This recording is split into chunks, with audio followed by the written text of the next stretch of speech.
Ok, vamos viendo las diferencias entre un tipo de estadística y otra, ¿no? Vamos a las diferencias entre la estadística descriptiva y la estadística inferencial.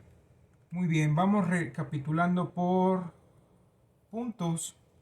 La estadística descriptiva inicialmente se parte con la recolección de información. La recolección de la información, ¿no? Que básicamente son los datos. Después sigue el procesamiento. El procesamiento de la info, ¿no? Es decir, de nuevo, los datos. Seguiría lo que es sintetizar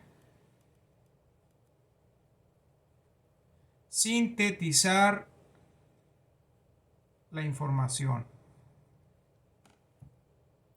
para finalmente representar de manera gráfica.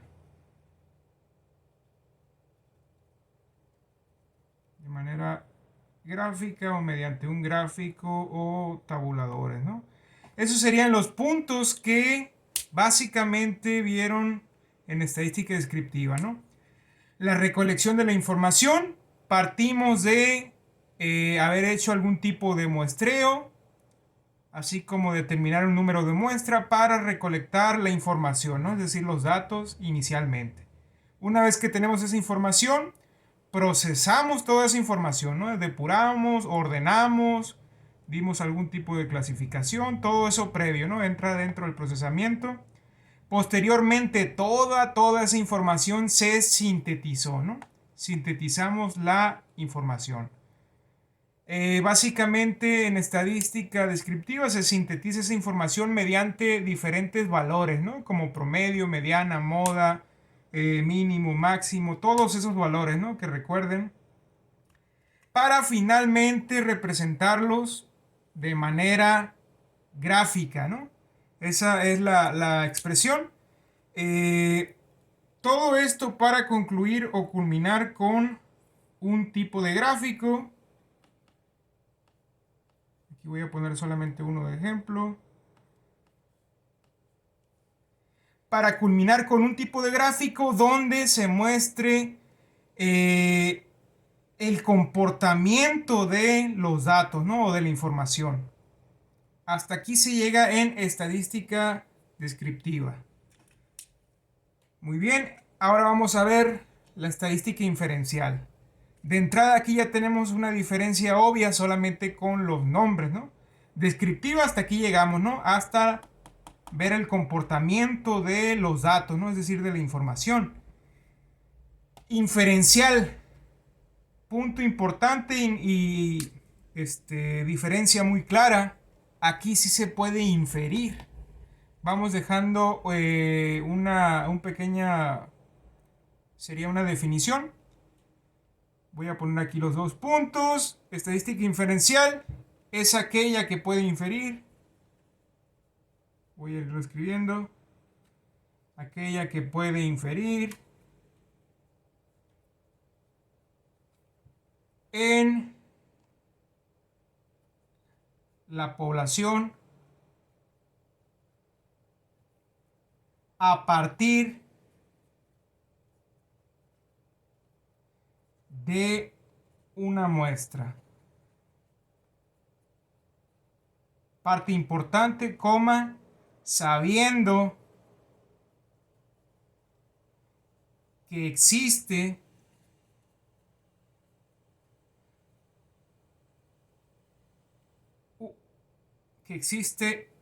error. Vamos a dejarlo así, un tipo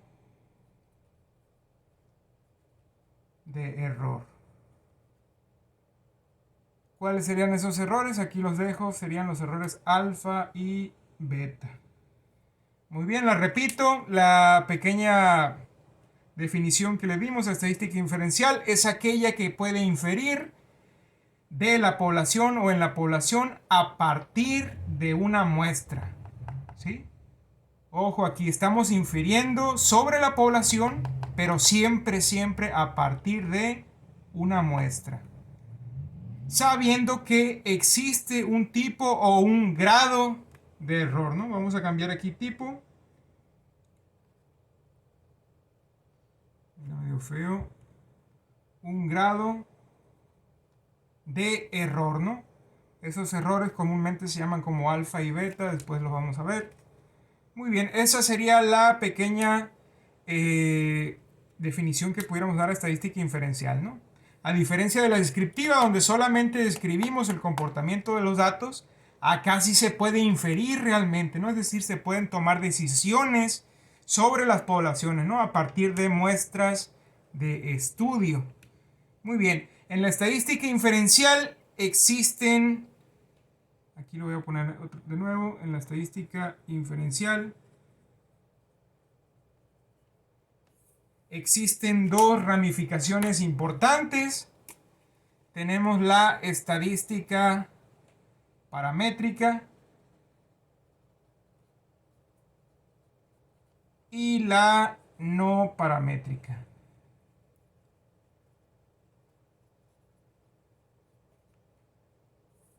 Ok, ahí está. Esa es la ramificación que tenemos. Inicialmente el curso de estadística inferencial vamos a trabajar con esta, la estadística paramétrica. Y casi culminando el curso vamos a empezar a trabajar con la estadística no paramétrica. Entonces todo el curso primero vamos a trabajar con la estadística paramétrica. Ok, vamos a ver qué características tiene esta estadística paramétrica. Primero es que se fundamenta en la comparación de normales. Aquí les voy a dejar representadas unas normales. Muy bien, estas formas de campana de distribución ya las debieron de haber visto. Me imagino que las han visto en un curso anterior, es decir, en estadística descriptiva. ¿Cuáles son las distribuciones normales, no? Una distribución normal tiene esta forma. Aquí estoy poniendo dos distribuciones normales. Y les repito, la estadística paramétrica se fundamenta en la comparación de normales, ¿no? Por eso tengo dos. Y la estadística no paramétrica, como el nombre lo dice, aquí no existen distribuciones normales, ¿no? Aquí voy a dejar representada una y le voy a poner una tache, ¿no? Aquí no existen distribuciones normales, ¿no? Aquí no se pueden comparar. Existen otros tipos de comparaciones, otros tipos de arreglos, ¿no? Aquí hay otros arreglos por rangos que después vamos a ver específicamente, todo lo que tiene que ver con estadística no paramétrica, ¿no? De momento me voy a quedar solamente a ejemplificar la estadística paramétrica, que es la que va a llevar gran parte del curso, como tres cuartas partes del curso, ¿no? Vuelvo a repetir, estadística paramétrica se fundamenta en la comparación de normales, ¿no? A lo mejor muchos tienen, por decirlo así, no comprenden bien lo que es una distribución normal. Voy a ejemplificarlo, específicamente una distribución normal. Voy a poner este. Ok, una distribución normal, como la acaban de ver, sigue esta forma, ¿no? Se le conoce como distribución normal, también como campana de Gauss, ¿no? Y aquí pueden ver por qué se le conoce como campana de Gauss. Es por la forma que tiene, ¿no? Es elevada del centro y estas partes bajas o colas que también se les dice bajas, ¿no? Muy bien. Este tipo de distribución es muy frecuente. La naturaleza de este tipo de distribución es muy frecuente cuando se trabaja casi la mayoría de evaluaciones. Es muy frecuente este tipo de distribución. Vamos a poner algunos ejemplos solamente para que quede más claro este tipo de distribución, ¿no? Vamos a representarla sobre un eje. Este es el eje X y Y. Muy bien. Vamos a poner un caso como ejemplo para que vean qué tan común es este tipo de distribución en la naturaleza, ¿no? Imagínense que a mí me interesa conocer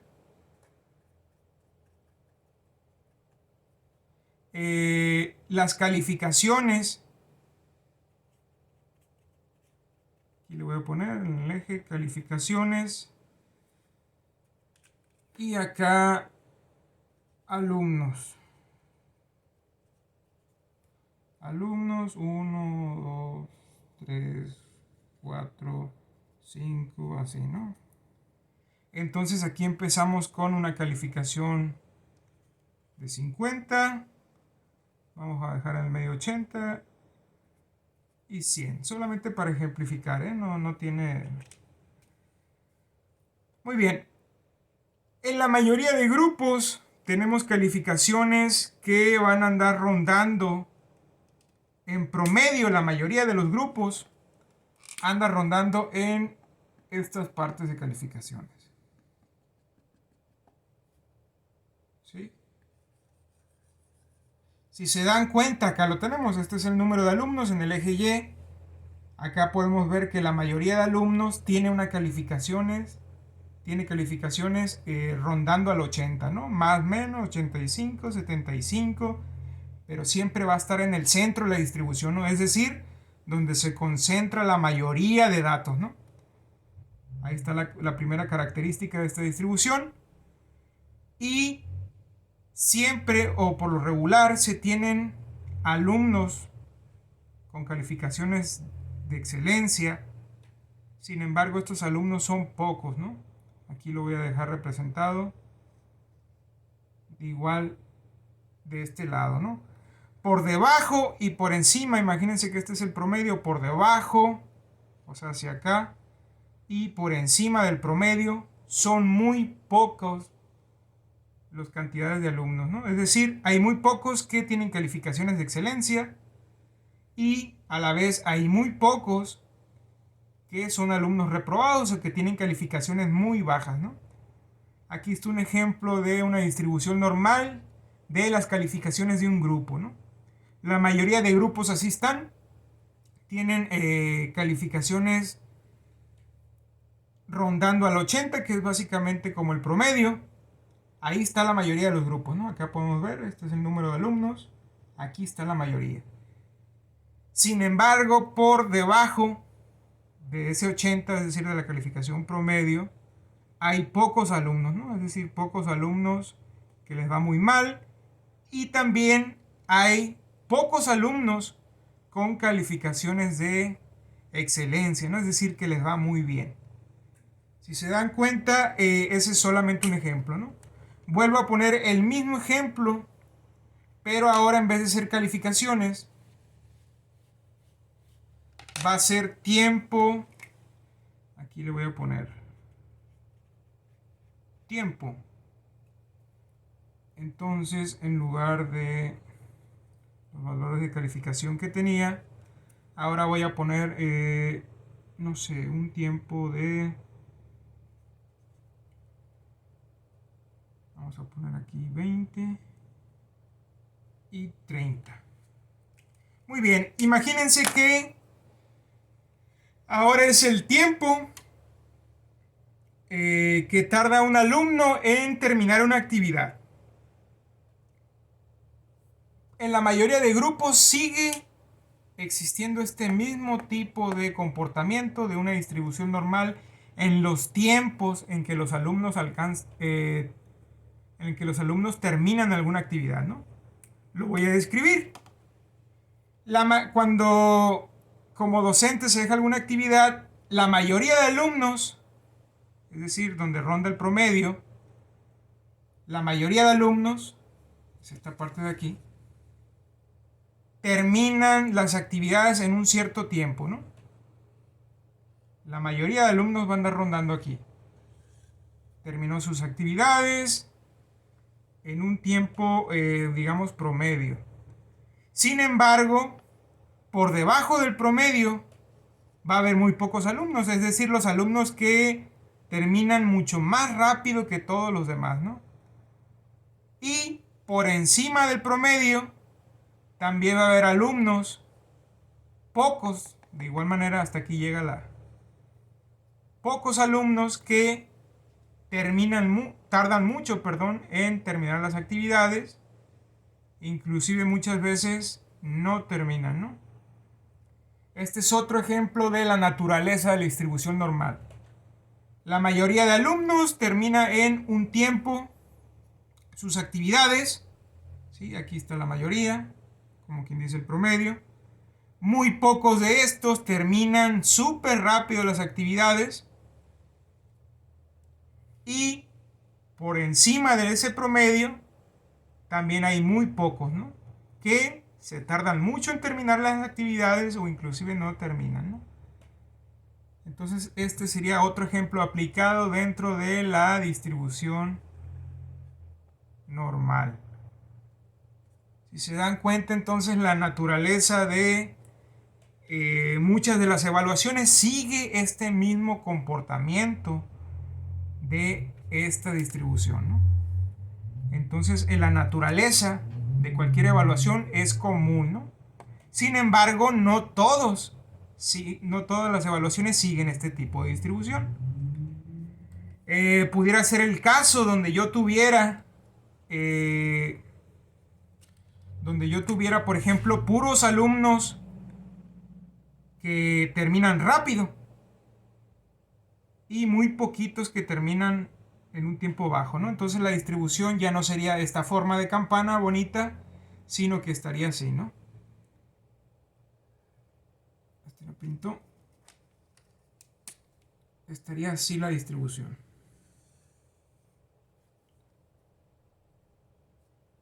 Vamos a suponer que un ejemplo donde en un salón la mayoría termina rápido, ¿no? La mayoría aquí está cargada, termina muy rápido y son muy poquitos los que terminan o que se tardan mucho, ¿no? En entregar la actividad. Sin embargo, ustedes mismos como alumnos se pueden dar cuenta que esta distribución que acabo de inventar en azul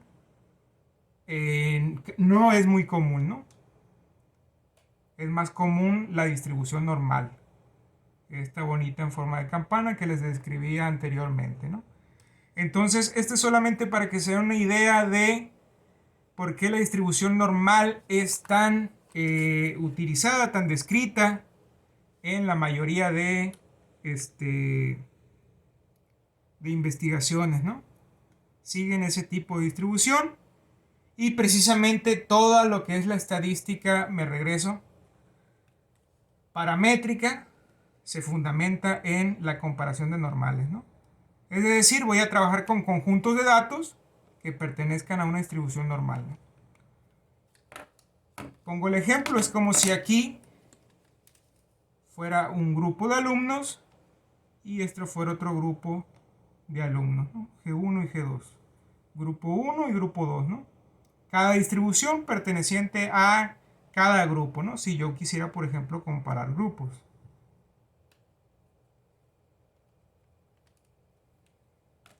Y esa sería la idea básica central.